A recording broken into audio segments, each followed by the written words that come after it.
സകലത്തിന്റെയും സൃഷ്ടാവും പിതാവുമായ ദൈവത്തിന്റെയും കർത്താവായ യേശുക്രിസ്തുവിന്റെയും നാമത്തിൽ ഏവർക്കും സ്നേഹവന്ദനം. ഇന്ന് ഒക്ടോബർ 9. ഇന്ന് നമ്മൾ വായിക്കുന്ന ആദ്യത്തെ വായനാഭാഗം ദിനവൃത്താന്തം 1-ാം പുസ്തകം 26-ാം അധ്യായം. ദിനവൃത്താന്തം 1-ാം പുസ്തകം 26-ാം അധ്യായം 1-ാം വാക്യം മുതൽ. വാതിൽ കാവൽക്കാരുടെ കൂറുകളോ കോരഹ്യർ. ആസാഫിന്റെ പുത്രന്മാരിൽ കോരയുടെ മകനായ മെസലേമ്യാവിന്റെ പുത്രന്മാർ സെഖര്യാവ് ആദിജാതൻ, യേദിയേൽ രണ്ടാമൻ, സെബദ്യാവ് മൂന്നാമൻ, യത്നിയേൽ നാലാമൻ, ഏലാം അഞ്ചാമൻ, യഹോഹാനാൻ ആറാമൻ, എല്യോഹോവേനായി ഏഴാമൻ. ഓബേദ് ഏദോമിന്റെ പുത്രന്മാർ ശെമയ്യാവ് ആദിജാതൻ, യഹോശാബാദ് രണ്ടാമൻ, യോവാഹ് മൂന്നാമൻ, സാഖാർ നാലാമൻ, നഥനയേൽ അഞ്ചാമൻ, അമ്മിയേൽ ആറാമൻ, ഈസാക്കാർ ഏഴാമൻ, പെയൂലേഥായി എട്ടാമൻ. ദൈവം അവനെ അനുഗ്രഹിച്ചിരുന്നു. അവന്റെ മകനായ ശെമയ്യാവിനും പുത്രന്മാർ ജനിച്ചിരുന്നു. അവർ പരാക്രമശാലികളായിരുന്നതുകൊണ്ട് തങ്ങളുടെ പിതൃഭവനത്തിന് പ്രമാണികൾ ആയിരുന്നു.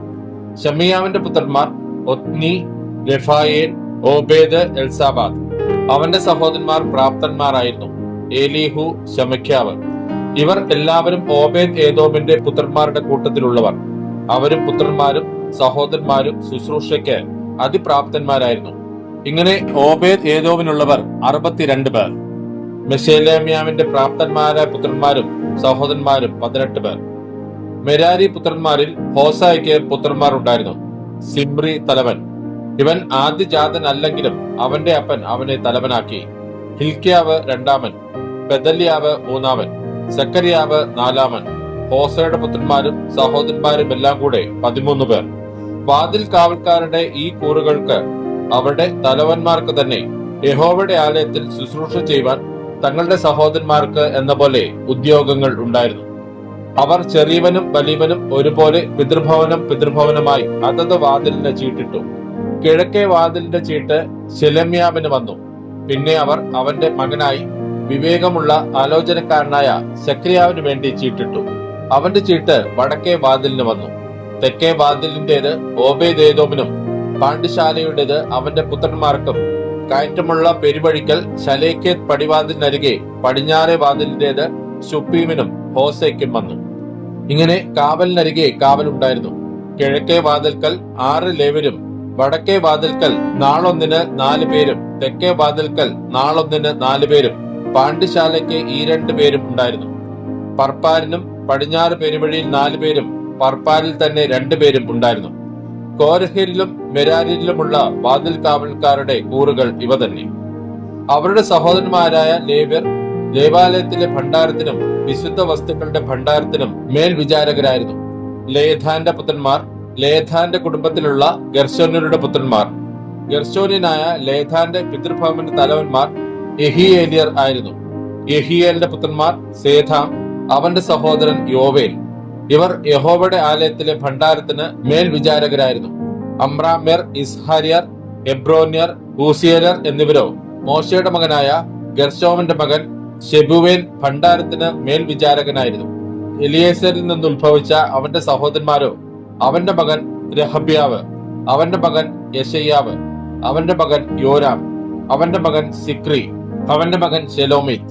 ദാവീദ് രാജാവും പിതൃഭവന തലവന്മാരും സഹസ്രാധിപന്മാരും ശതാധിപന്മാരും സേനാപതിമാരും നിവേദിച്ച വിശുദ്ധ വസ്തുക്കളുടെ സകല ഭണ്ഡാരത്തിനും ശെലോമീത്തും അവന്റെ സഹോദരന്മാരും മേൽവിചാരകരായിരുന്നു. യുദ്ധത്തിൽ കിട്ടിയ കൊള്ളയിൽ നിന്ന് യഹോവയുടെ ആലയം കേടുപോക്കുവാൻ അവർ അവയെ നിവേദിച്ചിരുന്നു. ദർശകനായ ശമൂവേലും കീശിന്റെ മകൻ ശൗലും നേരിന്റെ മകൻ അബ്നേരും സെരൂയയുടെ മകൻ യോവാവും നിവേദിച്ച സകല നിവേദിത വസ്തുക്കളും ശെലോമീത്തിന്റെയും അവന്റെ സഹോദരന്മാരുടെയും വിചാരണയിൽ വന്നു. ഇസ്ഹാര്യരിൽ കേനന്യാവും അവന്റെ പുത്രന്മാരും പുറമെയുള്ള പ്രവൃത്തിക്ക് ഇസ്രായേലിൽ പ്രമാണികളും ന്യായാധിപന്മാരും ആയിരുന്നു. ഹെബ്രോന്യരിൽ ഹശബ്യാവും അവന്റെ സഹോദരന്മാരുമായി 1700 പ്രാപ്തന്മാർ യോർദ്ധാനിക്കരെ പടിഞ്ഞാറ് യഹോവയുടെ സകല കാര്യത്തിനും രാജാവിന്റെ ശുശ്രൂഷയ്ക്കും ഇസ്രായേലിൽ മേൽവിചാരകരായിരുന്നു. ഹെബ്രോന്യരിൽ കുലമായും കുടുംബമായുമുള്ള ഹെബ്രോന്യർക്ക് ഏരിയാവ് തലവനായിരുന്നു. ദാവീദിന്റെ വാഴ്ചയുടെ 40-ാം ആണ്ടിൽ അവരുടെ വസ്തുത അന്വേഷിച്ചപ്പോൾ അവരുടെ ഇടയിൽ ഗിലെയാദിലെ യാസേരിൽ പ്രാപ്തന്മാരെ കണ്ടു. അവന്റെ സഹോദരന്മാരായി പ്രാപ്തന്മാരും പിതൃഭവന തലവന്മാരുമായി 2700 പേരുണ്ടായിരുന്നു. അവരെ ദാവീദ് രാജാവ് ദൈവത്തിന്റെ സകല കാര്യത്തിലും രാജാവിന്റെ കാര്യാദികൾക്കും രൂബേന്യർ, ഗാദ്യർ, മനശ്ശെയുടെ പാതിഗോത്രം എന്നിവർക്ക് മേൽവിചാരകരാക്കി വെച്ചു. ഇന്ന് നമ്മൾ വായിക്കുന്ന രണ്ടാമത്തെ വായനാഭാഗം യെഹെസ്കേൽ പ്രവാചകന്റെ പുസ്തകം 35-ാം അധ്യായം. യെഹെസ്കേൽ പ്രവാചകന്റെ പുസ്തകം 35-ാം അധ്യായം 1-ാം വാക്യം മുതൽ. യഹോവയുടെ അരുളപ്പാട് എനിക്കുണ്ടായത് എന്തെന്നാൽ, മനുഷ്യപുത്ര, നീ സെയീർ പർവ്വതത്തിന്റെ നേരെ മുഖം തിരിച്ച് അതിനെക്കുറിച്ച് പ്രവചിച്ച് അതിനോട് പറയേണ്ടത്: യഹോവയായ കർത്താവ് ഇപ്രകാരം അരുളി ചെയ്യുന്നു, സെയീർ പർവ്വതമേ, ഞാൻ നിനക്ക് വിരോധമായിരിക്കുന്നു. ഞാൻ നിന്റെ നേരെ കൈനീട്ടി നിന്നെ പാഴും ശൂന്യമാക്കും. ഞാൻ നിന്റെ പട്ടണങ്ങളെ ശൂന്യമാക്കും. നീ പാഴായി തീരും. ഞാൻ യഹോവ എന്ന് നീ അറിയും. നീ നിത്യവൈര്യം ഭാവിച്ച് ഇസ്രായേൽ മക്കളുടെ അന്ത്യാകൃത്യ കാലമായ അവരുടെ ആപത്ത് കാലത്ത് അവരെ വാളിന് ഏൽപ്പിച്ചുവല്ലോ. അതുകൊണ്ട് എന്നാണ് ഞാൻ നിന്നെ രക്തമാക്കി തീർക്കുകയും രക്തം നിന്നെ പിന്തുടരുകയും ചെയ്യും. അതെ, രക്തം നീ വെറുത്തിരിക്കുന്നു. രക്തം നിന്നെ പിന്തുടരും എന്ന് യഹോവയായ കർത്താവിന്റെ അരുളപ്പാട്. അങ്ങനെ ഞാൻ സെയീർ പർവ്വതത്തെ പാഴും ശൂന്യവുമാക്കി ഗതാഗതം ചെയ്യുന്നവരെ അതിൽ നിന്ന് ഛേദിച്ചു കളയും. ഞാൻ അതിന്റെ മലകളെ നിഹതന്മാരെ കൊണ്ട് നിറയ്ക്കും. നിന്റെ കുന്നുകളിലും താഴ്വരകളിലും നിന്റെ സകല നദികളിലും വാളാൽ നിഹതന്മാരായവർ വീഴും. ഞാൻ നിന്നെ ശാശ്വത ശൂന്യങ്ങളാക്കും. നിന്റെ പട്ടണങ്ങൾ നിവാസികൾ ഇല്ലാതെയിരിക്കും. ഞാൻ യഹോവ എന്ന് നിങ്ങൾ അറിയും. യഹോവ അവിടെ ഉണ്ടായിരിക്കെ ഈ ജാതി രണ്ടും ഈ ദേശം രണ്ടും എനിക്കുള്ളവയാകും, ഞങ്ങൾ അത് കൈവശമാക്കുമെന്ന് നീ പറഞ്ഞിരിക്കൊണ്ട് എന്നാണ് നീ അവരോട് നിന്റെ ദോഷം ഹേതുവായി കാണിച്ചിരിക്കുന്ന കോപത്തിനും അസൂയയ്ക്കും ഒത്തവണ്ണം ഞാനും പ്രവർത്തിക്കും. ഞാൻ നിനക്ക് ന്യായം വിധിക്കുമ്പോൾ ഞാൻ അവരുടെ ഇടയിൽ എന്നെ തന്നെ വെളിപ്പെടുത്തുമെന്ന് യഹോവയായ കർത്താവിന്റെ അരുളപ്പാട്. ഇസ്രായേൽ പർവ്വതങ്ങൾ ശൂന്യമായിരിക്കുന്നു, അവ ഞങ്ങൾക്ക് ഇരയായി നൽകപ്പെട്ടിരിക്കുന്നു എന്നിങ്ങനെ അവയെക്കുറിച്ച് നീ പറഞ്ഞിരിക്കുന്ന ദൂഷണങ്ങളൊക്കെയും യഹോവയായ ഞാൻ കേട്ടിരിക്കുന്നുവെന്ന് നീ അറിയും. നിങ്ങൾ വായ് കൊണ്ട് എന്റെ നേരെ വമ്പ് പറഞ്ഞ് എനിക്ക് വിരോധമായി നിങ്ങളുടെ വാക്കുകളെ പെരുക്കി. ഞാനത് കേട്ടിരിക്കുന്നു. യഹോവയായ കർത്താവ് ഇപ്രകാരം അരുളി ചെയ്യുന്നു: സർവ്വഭൂമിയും സന്തോഷിച്ചു കൊണ്ടിരിക്കുമ്പോൾ ഞാൻ നിന്നെ ശൂന്യമാക്കും. ഇസ്രായേൽ ഗൃഹത്തിന്റെ അവകാശം ശൂന്യമായതിൽ നീ സന്തോഷിച്ചുവല്ലോ. ഞാൻ നിന്നോടും അതുപോലെ ചെയ്യും. സെയീർ പർവ്വതവും എല്ലാ ഏദോമുമായുള്ളവയെ നീ ശൂന്യമായി പോകും. ഞാൻ യഹോവയെന്ന് അവർ അറിയും. ഇന്ന് നമ്മൾ വായിക്കുന്ന മൂന്നാമത്തെ വായനാഭാഗം അപ്പോസ്തലനായ പൗലോസ് ഫിലിപ്പിയർക്ക് എഴുതിയ ലേഖനം 3-4 അധ്യായങ്ങൾ. അപ്പോസ്തലനായ പൗലോസ് ഫിലിപ്പിയർക്ക് എഴുതിയ ലേഖനം 3-ാം അധ്യായം 1-ാം വാക്യം മുതൽ. ഒടുവിൽ എന്റെ സഹോദരന്മാരെ, കർത്താവിൽ സന്തോഷിപ്പിൻ. അതേ കാര്യം നിങ്ങൾക്ക് പിന്നെയും എഴുതുന്നതിൽ എനിക്ക് മടുപ്പില്ല. നിങ്ങൾക്ക് അത് ഉറപ്പുമാകുന്നു. നായ്ക്കളെ സൂക്ഷിപ്പിൻ, ആകാത്ത വേലക്കാരെ സൂക്ഷിപ്പിൻ, വിച്ഛേദനക്കാരെ സൂക്ഷിപ്പിൻ. നാമല്ലോ പരിച്ഛേദനക്കാർ. ദൈവത്തിന്റെ ആത്മാവ് കൊണ്ട് ആരാധിക്കുകയും ക്രിസ്തുയേശുവിൽ പ്രശംസിക്കുകയും ജഡത്തിൽ ആശ്രയിക്കാതിരിക്കുകയും ചെയ്യുന്ന നാം തന്നെ. പക്ഷേ എനിക്ക് ജഡത്തിലും ആശ്രയിപ്പാൻ വകയുണ്ട്. മറ്റാർക്കാനും ജഡത്തിൽ ആശ്രയിക്കാം എന്ന് തോന്നിയാൽ എനിക്ക് അധികം. 8-ാം നാൾ പരിച്ഛേദനയേറ്റവൻ, ഇസ്രായേൽ ജാതിക്കാരൻ, ബെന്യാമിൻ ഗോത്രക്കാരൻ, എബ്രായരിൽ നിന്ന് ജനിച്ച എബ്രായൻ, ന്യായപ്രമാണം സംബന്ധിച്ച് പരീശൻ, ശുഷ്കാന്തി സംബന്ധിച്ച് സഭയെ ഉപദ്രവിച്ചവൻ, ന്യായപ്രമാണത്തിലെ നീതി സംബന്ധിച്ച് അനിന്യൻ. എങ്കിലും എനിക്ക് ലാഭമായിരുന്നതൊക്കെയും ഞാൻ ക്രിസ്തു നിമിത്തം ഛേദം എന്ന് എണ്ണിയിരിക്കുന്നു. അത്രയുമല്ല, എന്റെ കർത്താവായ ക്രിസ്തുയേശുവിനെ കുറിച്ചുള്ള പരിജ്ഞാനത്തിന്റെ ശ്രേഷ്ഠത നിമിത്തം ഞാൻ ഇപ്പോഴും എല്ലാം ഛേദമെന്ന് എണ്ണുന്നു.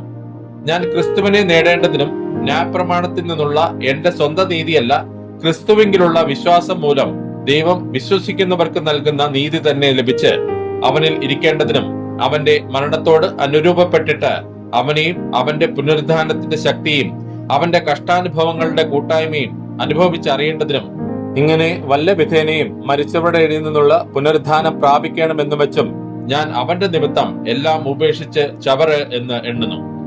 ലഭിച്ചു കഴിഞ്ഞുവെന്നോ തികഞ്ഞവനായി എന്നോ അല്ല, ഞാൻ ക്രിസ്തുയേശുവിനാൽ പിടിക്കപ്പെട്ടിരിക്കുന്നതുകൊണ്ട് എനിക്കും അത് പിടിക്കാമോ എന്ന് വെച്ച് പിന്തുടരുന്നതേയുള്ളൂ. സഹോദരന്മാരെ, ഞാൻ പിടിച്ചിരിക്കുന്നു എന്ന് നിരൂപിക്കുന്നില്ല.